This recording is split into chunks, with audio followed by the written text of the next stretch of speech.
जय हिंद स्टूडेंट। तो आज की इस क्लास में स्टूडेंट हम हिंदी व्याकरण के टॉप 50 क्वेश्चन से पढ़ने वाले हैं जो हाल फिलहाल में होने वाले सभी एग्जाम्स के लिए बहुत ज़्यादा इंपॉर्टेंट रहने वाले हैं। तो कोई भी स्टूडेंट क्लास को मिस बिल्कुल नहीं करेगा। यह क्लास स्टूडेंट रामबाण साबित होने वाली है। अगर आप किसी भी गवर्नमेंट एग्जाम की तैयारी कर रहे हैं जहाँ पर हिंदी पूछी जाती है तो उसके लिए यह क्लास बहुत ज़्यादा इंपॉर्टेंट है। ये क्वेश्चन बार बार एग्जाम में रिपीट होते हैं। तो क्लास के एंड तक सभी साथी जुड़े रहेंगे बिना स्किप के। तो चलिए शुरू करते हैं बिना किसी टाइम वेस्ट के। काफ़ी अच्छा सेशन रहने वाला है। तो पहला क्वेश्चन हमें दिया गया है, हिंदी किस भाषा परिवार की भाषा है। हिंदी जो है कौन से भाषा परिवार की भाषा है ये आपको बताना है। जल्दी से बताएंगे। भारोपीय, द्रविड़, ऑस्ट्रिक या फिर चीनी तिब्बती। तो हिंदी जो भाषा है स्टूडेंट बड़े ध्यान से आपको याद रखना है। हिंदी जो है आपकी भाषा वो भारोपीय परिवार की भाषा है। किसकी है? भारोपीय परिवार की भाषा है। ये बिल्कुल यहाँ पर राइट आंसर बनेगा। अगला क्वेश्चन देखिए इसी तरीके से। क्वेश्चन नंबर 2, हिंदी वर्णमाला में अयुग्मक वर्ण कौन से हैं। हिंदी वर्णमाला में अयुग्मक वर्ण जो हैं कौन कौन से हैं। अगर आंसर पता है स्टूडेंट तो आप कमेंट करके जरूर बताना जिस भी क्वेश्चन का आपको आंसर पता है। तो हिंदी वर्णमाला में जो अयोगभाव होते हैं वो आपके अंग और आह दो यहाँ पर आपके अयोगभाव होते हैं। सी बिल्कुल राइट आंसर होगा। नेक्स्ट क्वेश्चन देखिए इसी तरीके से। घा का उच्चारण स्थान क्या होता है। घा वर्ड का जो है उच्चारण स्थान क्या होता है। जो हिंदी व्याकरण की हमने स्टूडेंट एक थ्योरी क्लास कराई है जिसमें हमने उच्चारण स्थान को बहुत डिटेल में बताया है। अगर आपने नहीं देखा है तो जाकर जरूर देख लें और ट्रिक के साथ भी बताया है। अगर आपने उस क्लास को नहीं देखा है तो जाकर जरूर देखें, चैनल पर आपको मिलेगी। तो घा का जो उच्चारण स्थान होता है स्टूडेंट वो आपका कहाँ से होता है? कंठ से होता है। यहाँ पर बी बिल्कुल सही जवाब होगा। कंठ से घा का उच्चारण स्थान जो है होता है। अगला क्वेश्चन देखिए, शुद्ध वर्तनी का चयन कीजिए। इनमें से एक शुद्ध वर्तनी है, बाकी की 3 गलत है। जल्दी से बताएंगे कौन सी सही है। अधर्म, अधर्म, अधर्म, अधर्म। तो सही शुद्ध जो वर्तनी है इनमें से वो आपकी यहाँ पर ए बिल्कुल राइट आंसर होगा। अधर्म आपका इसी तरीके से लिखा जाता है। कैसे लिखा जाता है? अधर्म जो है रा जो है माँ के ऊपर लगेगा स्टूडेंट। नेक्स्ट क्वेश्चन देखिए इसी तरीके से।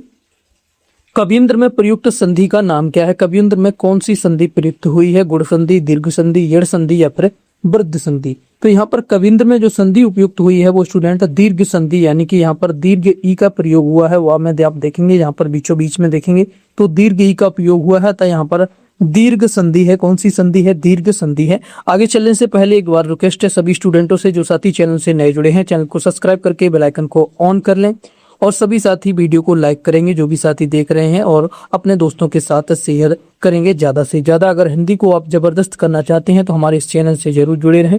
और जीके जीएस की डिटेल तैयारी हमारे दूसरे चैनल स्टूडेंट फ्यूचर एग्जाम्स में कराई जा रही है जिसका लिंक किसी चैनल के साथ मिल जाएगा। उस चैनल से नहीं जुड़े हैं तो उसको भी जरूर सब्सक्राइब करें। सभी स्टूडेंट हिंदी और जीके जीएस की स्टूडेंट बिल्कुल फ्री में हम तैयारी करा रहे हैं, एकदम डीप लेवल की। हर एक किसी एग्जाम में ये आपके काम आएगी, बिल्कुल फ्री है। नेक्स्ट क्वेश्चन देखिए। और क्लास के एंड में मैं आपको बताऊंगा बिल्कुल फ्री में इसका पीडीएफ कहाँ से मिलेगा, तो क्लास में एंड तक जुड़े रहेंगे। सदैव में प्रयुक्त संधि का नाम क्या है। सदैव में जो संधि प्रयुक्त हुई है उस संधि का नाम क्या है। तो सदैव में जो संधि प्रयुक्त हुई है स्टूडेंट यहाँ पर जो है वो है आपकी कौन सी संधि है? जल्दी से बताएंगे सदैव में कौन सी संधि है। तो सदैव में यहाँ पर स्वर संधि प्रयुक्त हुई है। कौन सी है? स्वर संधि है। यहाँ पर बी बिल्कुल सही जवाब होगा। नेक्स्ट क्वेश्चन देखिए इसी तरीके से आंसर बताइए। परोपकार में प्रयुक्त संधि का नाम क्या है। परोपकार में प्रयुक्त जो संधि हुई है उसका नाम क्या है। परोपकार में जो संधि है वो आपकी विसर्ग संधि होगी। कौन सी संधि होगी? विसर्ग संधि होगी। ए बिल्कुल सही जवाब होगा। अगला क्वेश्चन देखिए। उपसर्ग का प्रयोग होता है। उपसर्ग का जो प्रयोग है वो कहाँ पर होता है। तो उपसर्ग का प्रयोग जो होता है स्टूडेंट वो आपको याद रखना है शब्द के आदि में होता है। आदि शब्द के आदि। आदि का मतलब काफी स्टूडेंटों को नहीं पता होगा। आदि मतलब आरंभ होता है। क्या होता है? आरंभ में होता है। आरंभ, आरंभ में होता है यानी कि शब्द के शुरुआत में होता है। तो जो उपसर्ग का प्रयोग कहाँ पर होता है? शब्द के आदि या फिर आरंभ में होता है। ये बिल्कुल सही जवाब होगा। और प्रत्यय, प्रत्यय का प्रयोग जो है कहाँ पर होता है? ये शब्द के अंत में यानी कि पीछे होता है, शब्द के अंत में या शब्द के बाद में होता है। नेक्स्ट क्वेश्चन देखिए। प्रख्यात में प्रयुक्त उपसर्ग है। प्रख्यात में मैंने अभी बताया जो उपसर्ग है वो शब्द के आदि यानी आरंभ में लगा होगा। तो प्रख्यात में जो उपसर्ग यहाँ पर लगा हुआ है वो आपका प्रा उपसर्ग है। कौन सा है? प्रा से बना है। प्रख्यात प्रा से बना है। क्या बना? प्रख्यात बना हुआ है। तो यहाँ पर जो है प्रा उपसर्ग है, आपको याद रखना है। ए बिल्कुल यहाँ पर राइट आंसर होगा। अच्छी तरीके से याद कर लीजिए। नेक्स्ट क्वेश्चन देखिए। सावधानी शब्द में प्रयुक्त प्रत्यय क्या है। प्रत्यय बताइए सावधानी में कौन सा। मैंने अभी आपको बचाया है जो सावधानी में प्रत्यय होगा वो पीछे का शब्द होगा। सावधानी जो बना है स्टूडेंट वो सावधान शब्द से बना है। किससे बना है? सावधान से। सावधानी ई बड़ी दीर्घ ई इस पर लगी है तो यहाँ पर स्टूडेंट दीर्घ ई जो है वो आपका प्रत्यय होगा। ए बिल्कुल यहाँ पर सही जवाब होगा, ए बिल्कुल राइट आंसर होगा, याद रखेंगे। नेक्स्ट क्वेश्चन देखिए, दो या दो से अधिक शब्दों से मिलकर बने हुए नए सार्थक शब्द को क्या कहते हैं? दो या दो से अधिक शब्दों से मिलकर बने हुए नए सार्थक शब्द को क्या कहा जाता है? तो उसे समास कहा जाता है। ये पहचान है, समास कहा जाता है। किसका क्या कहा जाता है? समास, याद रखेंगे। अगला क्वेश्चन देखिए इसी तरीके से, राजपुत्र में कौन सा समास है? राजपुत्र में समास पहचानिए और बताइए। तो राजपुत्र में जो समास होगा स्टूडेंट, इसे कैसे लिखा जाएगा? राजा का पुत्र, राजा का पुत्र जो है यहाँ पर का विभक्ति आ गई है। का विभक्ति जो है स्टूडेंट वो आपकी तत्पुरुष समास में आती है। कहाँ पर आती है? तत्पुरुष समास में आती है। ये विभक्तियां स्टूडेंट मैं जब आपको तत्पुरुष की एक डिटेल क्लास कराऊंगा, वीडियो अलग से कराऊंगा, उसमें मैं आपको बताऊंगा स्टूडेंट डिटेल क्लास में। अभी के लिए आप इतना समझिए, यहाँ पर स्टूडेंट जो है तत्पुरुष होगा। अगला क्वेश्चन देखिए, यहाँ पर दशानन में कौन सा समास है?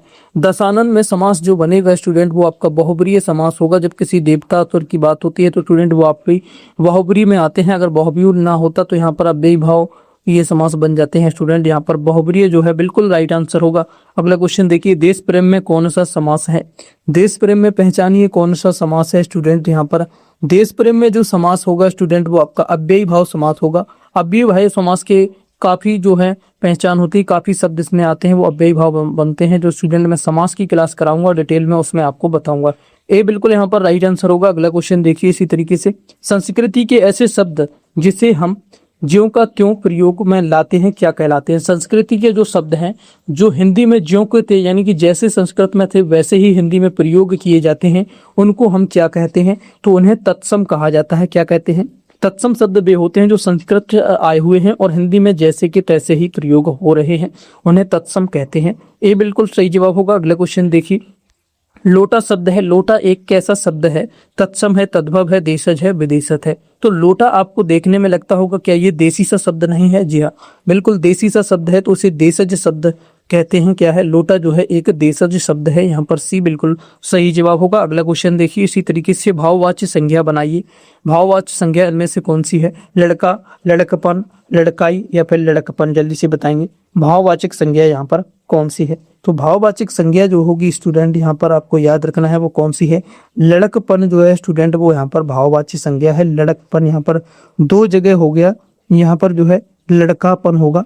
ये थोड़ा सा यहाँ पर कर लीजिए, यहाँ पर बी बिल्कुल आपका सही जवाब बनेगा। लड़कापन जो है, लड़कपन जो है भाववाचक संज्ञा है। अगला देखिए, सच्चरित्र किस मूल शब्द से बना है? सच्चरित्रता जो शब्द है किस मूल शब्द से बनता है? तो स्टूडेंट सच्चरित्रा है जो स्टूडेंट सच्चरित्रता शब्द जो है वो आपका चरित्र शब्द से बना है। किससे बना है? इसका मूल शब्द जो होगा चरित्र होगा। कौन सा होगा? चरित्र जो है इसका मूल शब्द होगा। बी बिल्कुल सही जवाब होगा। अगला क्वेश्चन देखिए, इनमें से कौन सा शब्द समूहवाचक संज्ञा है? इनमें से समूहवाचक संज्ञा पहचानिए जल्दी से स्टूडेंट। मिठास जो है स्टूडेंट ये कैसी है? भाववाच्य है। राम कैसी है स्टूडेंट? जल्दी से बताएंगे, ये आपकी कैसी है? व्यक्तिवाचक है। और साथियों नदी कैसी है? नदियों की जैसी और नदी होगी तो ये स्टूडेंट जो है यहाँ पर जो है राम जो है स्टूडेंट जातिवाचक है और नदी जो है आपकी व्यक्तिवाचक होगी। तो यहाँ पर जो नदी है स्टूडेंट ये आपकी कौन सी संज्ञा है? ये आपकी है यहाँ पर जातिवाचक संज्ञा है। नदी जो है जातिवाचक है और राम जो है व्यक्तिवाचक है। कैसी है? व्यक्तिवाचक है। जिसके जैसी और चीजें हों उसे जातिवाचक, जिसके जैसा कोई नहीं है वो व्यक्तिवाचक है। यहाँ पर आपकी भाववाच्य है, भाववाचक है। कौन सी है? भाववाचक है। सभा जो है ये आपकी समूहवाचक है। जहां पर दो या दो से अधिक व्यक्तियों की बात होती है वहां पर स्टूडेंट जो है कौन सी संख्या होती है? समूहवाचक संज्ञा जो है बनती है। तो यहाँ पर ए बिल्कुल सही जवाब होगा। ए बिल्कुल राइट आंसर होगा। नेक्स्ट क्वेश्चन देखिए, विकारी शब्द कौन से होते हैं?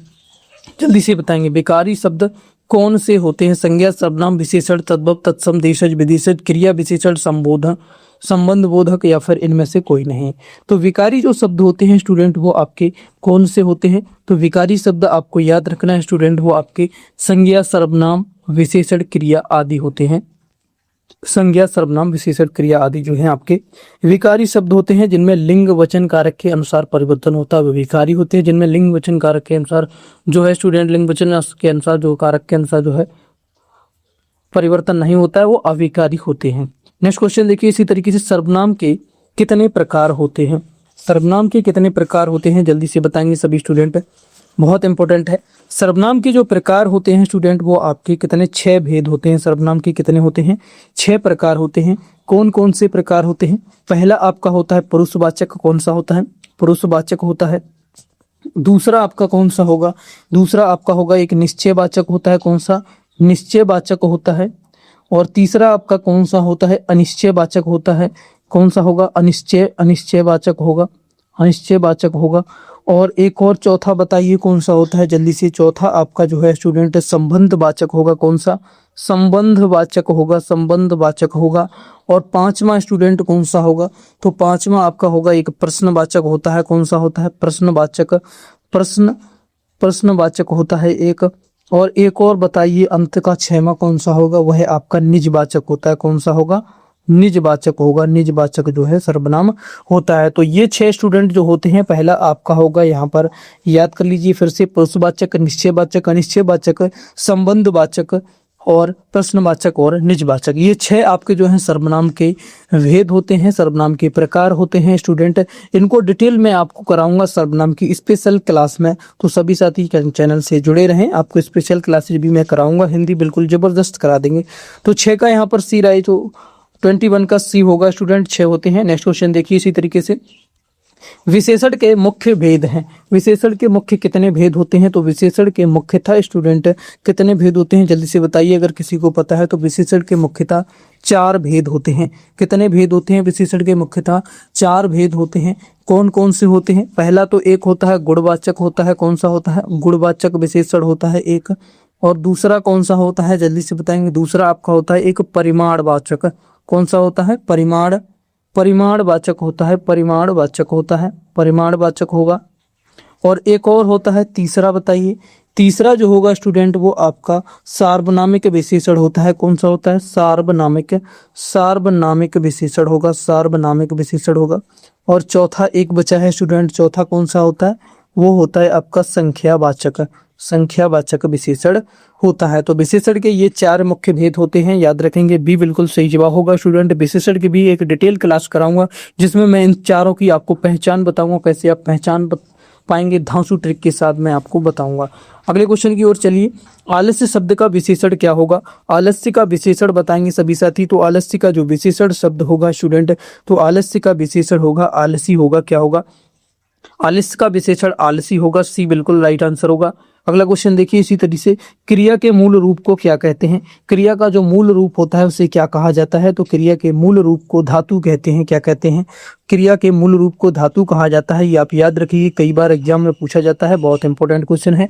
आगे के क्वेश्चन स्टूडेंट इतने ज्यादा इंपॉर्टेंट है जो बार बार एग्जाम में रिपीट हुए हैं स्टूडेंट, तो आगे के क्वेश्चन को मिस बिल्कुल मत करना। और एक बार फिर से रिक्वेस्ट है, सभी साथी वीडियो को लाइक कर दें जिन्होंने अभी भी लाइक नहीं किया है, और शेयर कर दें अपने सभी दोस्तों के साथ। अगला क्वेश्चन देखिए, वह घर पहुंच गया इस वाक्य में पहुंच गया किस क्रिया का उदाहरण है? वह घर पहुंच गया इस वाक्य में पहुंच गया जो है किस क्रिया का उदाहरण है? तो यहाँ पर पहुंच गया जो है वो संयुक्त क्रिया का उदाहरण है। किसका है? संयुक्त, क्योंकि यहाँ पर पहुंचना एक क्रिया है और उसके साथ सहायक क्रिया भी जुड़ी हुई है। तो यहाँ पर जब 2 क्रियाएं होती हैं स्टूडेंट, गया, तो 2 क्रियाएं जब होती हैं तो वहां पर संयुक्त क्रिया बन जाती है। नेक्स्ट क्वेश्चन देखेंगे, भूतकाल के कितने भेद होते हैं?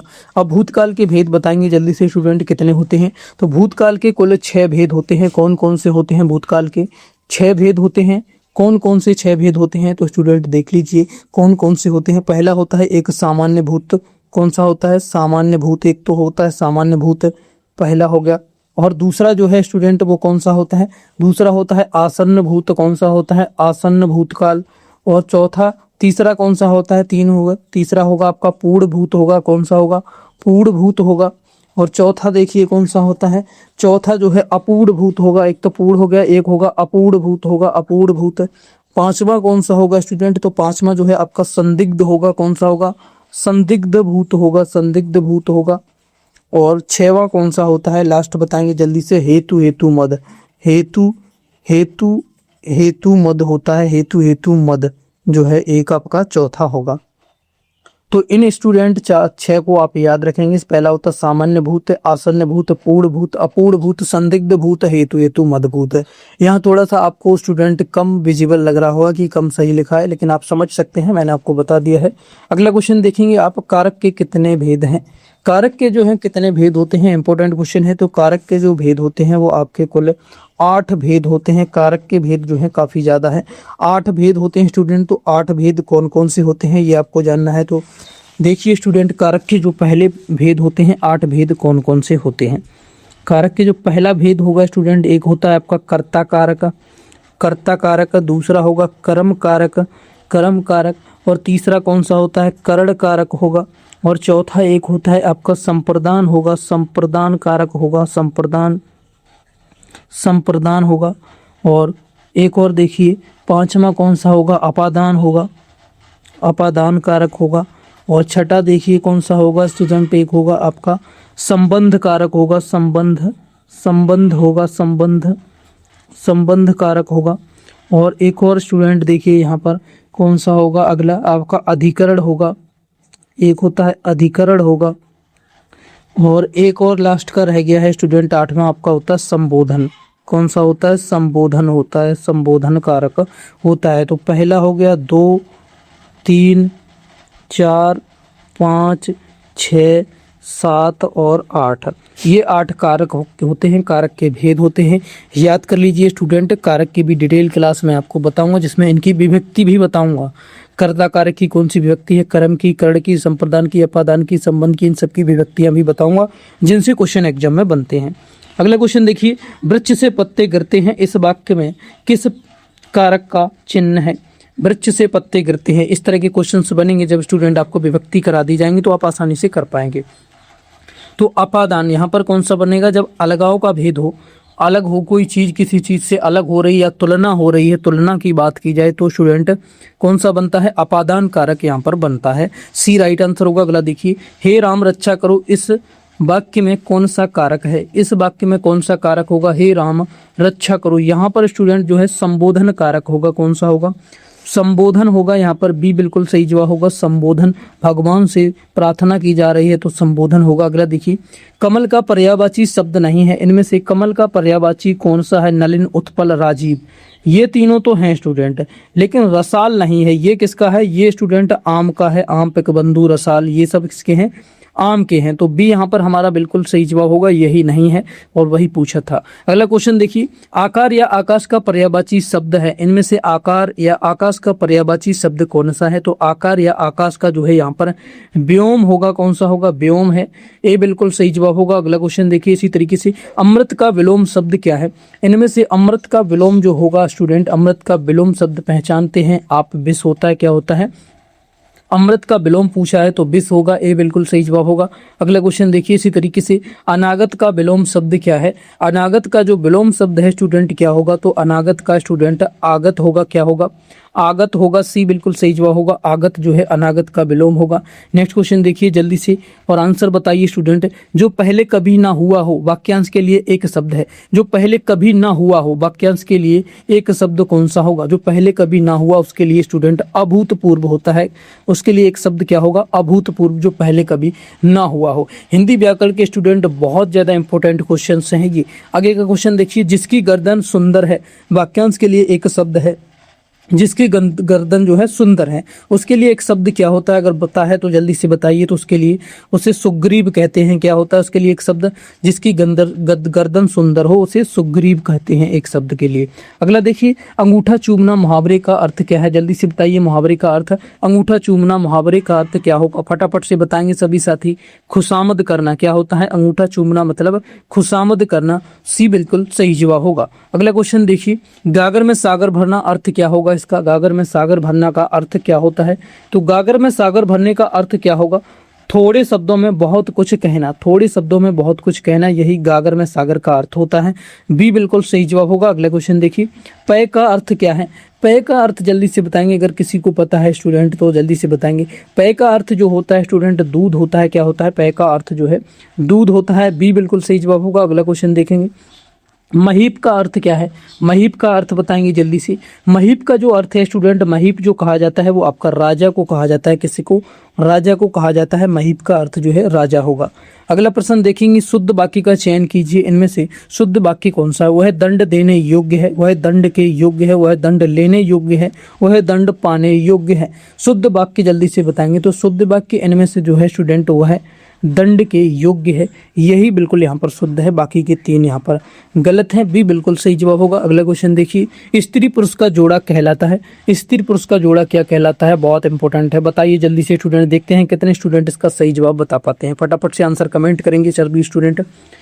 तो स्त्री पुरुष के जोड़ों को क्या कहा जाता है? दंपत्ति कहा जाता है, पति पत्नी नहीं, दंपत्ति कहा जाता है। ए बिल्कुल राइट आंसर। कितने स्टूडेंट ऐसे हैं जो पति पत्नी लगा रहे हैं स्टूडेंट? बताएंगे जल्दी से कमेंट करके। अगला क्वेश्चन देखिए इसी तरीके से और आंसर बताइए फटाफट से। उत्कर्ष का विलोम क्या होगा? उत्कर्ष का विलोम बताइए, इंपॉर्टेंट है, जल्दी से बताएंगे। उत्कर्ष का विलोम क्या होगा? उत्कर्ष का जो विलोम है वो आपका अपकर्ष होता है। क्या होगा? अपकर्ष होगा स्टूडेंट, अपकर्ष होगा। बिल्कुल फ्री पीडीएफ कहाँ पर मिलेगी स्टूडेंट? क्लास के एंड में बताया जाएगा, तो क्लास में एंड तक जुड़े रहेंगे। अगला क्वेश्चन देखिए, अन्वय का सही संधि विच्छेद क्या है? अन्वय का जो सही संधि विच्छेद होगा स्टूडेंट वो आपका अनुधन ए होगा। क्या होगा? अनुधन ए जो है अन्वय का बिल्कुल सही संधि विच्छेद होगा। ए बिल्कुल यहाँ पर राइट आंसर होगा। अगला क्वेश्चन देखिए, यथाशक्ति में कौन सा समास है? यथाशक्ति में समास बताएंगे जल्दी से। यथाशक्ति में जो है आपका अव्ययी भाव समास होगा। कौन सा होगा? अव्ययी भाव समास है, सी राइट होगा। अगला देखिए, चोर का पर्यायवाची शब्द है। चोर का पर्यायवाची शब्द क्या होता है? तो चोर का पर्यायवाची जो है खनक होता है। क्या होता है? खनक होगा। ए बिल्कुल सही जवाब होगा। खनक जो है चोर का पर्यायवाची होता है। अगला देखिए, तड़ी का पर्यायवाची शब्द है। तड़ी शब्द का जो पर्यायवाची शब्द है वो आपका सूर्य होगा। क्या होगा? तड़ी सूर्य होगा। ए बिल्कुल सही जवाब होगा। अगला क्वेश्चन देखिए, बताइए आंसर। दिन और दीन शब्द युग्म का सही अर्थ क्या है? इंपॉर्टेंट है, कई बार पूछा जाता है एग्जाम में। दिन और दीन शब्द का जो सही शब्द युग्म होगा वो आपका दिवस होगा और गरीब होगा। दिन का मतलब होगा दिवस और दीन का गरीब होगा। तो ए बिल्कुल यहाँ पर राइट आंसर होगा। सभी साथी वीडियो को लाइक कर देंगे। जिन भी साथियों ने लाइक नहीं किया बिल्कुल फ्री हो स्टूडेंट, इससे मुझे कोई पैसा नहीं मिलता है, बस थोड़ा सा मोटिवेशन मिलता है जिससे हम आपके लिए और अच्छी मेहनत करके क्लासेस तैयार कर सकें। तो सभी स्टूडेंट एक बार वीडियो को लाइक करेंगे। अगला क्वेश्चन देखिए, वाच्य कितने प्रकार के होते हैं? वाच्य के प्रकार बताएंगे सभी साथी। तो वाच्य के जो प्रकार होते हैं स्टूडेंट 3 प्रकार होते हैं। वाच्य के कितने प्रकार होते हैं? 3 प्रकार होते हैं वाच्य के। 3 प्रकार कौन कौन से होते हैं जल्दी से बताएंगे। पहला एक होता है स्टूडेंट, वो आपका कौन सा होता है? कृतवाच्य होता है। कौन सा होता है? कृतवाच्य। नंबर 1 कृतवाच्य होगा, कृतवाच्य। और यहाँ पर नंबर 2 जो होगा आपका कर्मवाच्य होता है। कौन सा होता है? कर्मवाच्य होगा, कर्मवाच्य होगा। और नंबर 3 कौन सा होगा स्टूडेंट? भाववाच्य होगा, भाववाच्य होगा, भाववाच्य होगा। तो ये 3 स्टूडेंट वाच्य के प्रकार होते हैं, याद रखेंगे 3 प्रकार होते हैं। इनको भी डिटेल में कराऊंगा, इसमें भी क्वेश्चन बनते हैं अंदर से, तो कराऊंगा इसकी डिटेल वीडियो। अगला क्वेश्चन देखिए, अंधे की लकड़ी मुहावरे का अर्थ है। अंधे की लकड़ी मुहावरे का अर्थ क्या होगा? तो अंधे की लकड़ी मुहावरे का अर्थ जो होता है स्टूडेंट एकमात्र सहारा। ये बिल्कुल सही अर्थ होगा इसका। बी बिल्कुल सही जवाब होगा। अगला एक और क्वेश्चन है स्टूडेंट, इसके बाद अंतिम क्वेश्चन है ये। पावन शब्द का संधि विच्छेद बताएंगे सभी साथी। पावन शब्द का जो संधि विच्छेद क्या होगा? इस क्वेश्चन का आंसर आप लोग कमेंट में लिख कर जाना। ये क्वेश्चन आपको HW होमवर्क के लिए दिया जाता है। और साथ ही कमेंट करके बताना आज की इस 50 में से आपने कितने क्वेश्चन सही कर पाए हैं, क्या स्कोर आज का बना है 50 में से स्टूडेंट। ईमानदारी से कमेंट करके जरूर बताना जो भी क्वेश्चंस आपके बन रहे हैं आज की क्लास में सही बने हैं। और साथियों बिल्कुल फ्री पीडीएफ हमारे टेलीग्राम चैनल पर आपको मिल जाएगी। टेलीग्राम चैनल को ज्वाइन नहीं किया तो लिंक वीडियो के डिस्क्रिप्शन में मिल जाएगा, वहां से जाकर ज्वाइन करें। डिस्क्रिप्शन में हमारे फेसबुक पेज और इंस्टा पेज, व्हाट्सअप का भी लिंक मिलेगा, वहां भी हमें फॉलो जरूर करें। वहां से भी इंपॉर्टेंट जानकारी आपको क्लासेज की मिलती रहती है। तो सभी साथी जाएं अभी टेलीग्राम चैनल को ज्वाइन करें और बिल्कुल फ्री पीडीएफ आप ले सकते हैं अपनी बेहतर तैयारी बनाने के लिए। और जिन साथियों ने अभी भी चैनल को सब्सक्राइब नहीं किया तो यूट्यूब पर बिल्कुल फ्री है, जाकर सब्सक्राइब जरूर करें। साथ ही वीडियो को लाइक शेयर करें और बेल आइकन को भी ऑन कर लें ताकि आने वाली सभी इंपॉर्टेंट क्लासेज की जानकारी आपको सबसे पहले मिलती रहे। और क्लास कैसी लगी कमेंट करके जरूर बताना। आप किस एग्जाम के लिए इसे देख रहे हैं, कौन से एग्जाम की तैयारी कर रहे हैं, कमेंट में जरूर बताना। साथियों इस क्वेश्चन का आंसर प्लस स्कोर आपको कमेंट करके जरूर बताना, ये बिल्कुल मत भूलना। मिलते हैं अगली क्लास में, तब तक के लिए थैंक यू, जय हिंद। कोई बुक बाई करना चाहते हैं तो कुछ बुक्स का लिंक वीडियो के डिस्क्रिप्शन में आपको मिलेगा, वहां से जाकर आप चेक कर सकते हैं। हिंदी जीके जीएस की और जीके जीएस की हमारे दूसरे चैनल पर तैयारी कराई जा रही है, उसको भी आप जरूर सब्सक्राइब कर लें। फ्यूचर एग्जाम्स के नाम से इसी चैनल के साथ उसका लिंक जुड़ा आपको मिलेगा, उसको जाकर आप सब्सक्राइब जरूर करें। सभी स्टूडेंट मिलते हैं नेक्स्ट क्लास में। कोई क्वेश्चन क्वेरी है तो कमेंट करके आप पूछ सकते हैं। थैंक यू, जय हिंद।